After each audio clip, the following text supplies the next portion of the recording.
चीनी martial art में माहिर हथियारों से भिड़े थे भारतीय सैनिक। खुलासा यह हुआ है कि 15 जून को झड़प से पहले चीन ने अपनी माउंटेन डिवीजन और मार्शल आर्ट में माहिर हथियारों को सीमा के नजदीक तैनात किया था।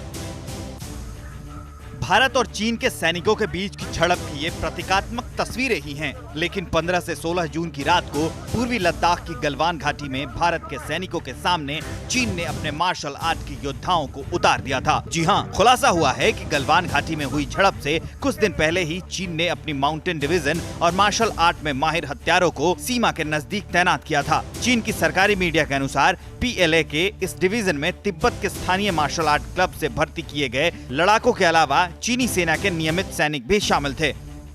चीन की सरकारी मीडिया के हवाले से खुलासा हुआ है कि 15 जून से पहले ही गलवान के लिए मार्शल हत्यारे तैनात हुए थे। तिब्बत के ल्हासा में सेना ने 5 नए मिलिशिया डिवीजन को तैनात किया था।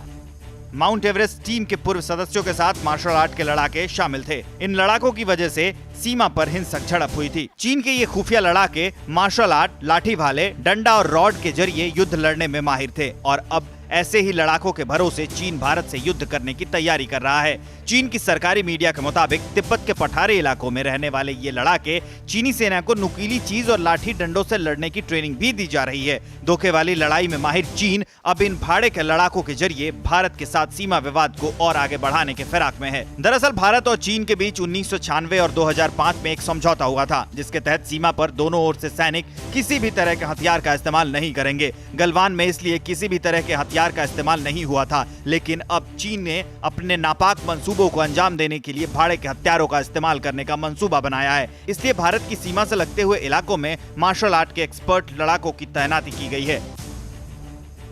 फिक्र आपकी, सोमवार से शुक्रवार रात 9 बजे सिर्फ TV9 भारतवर्ष पर।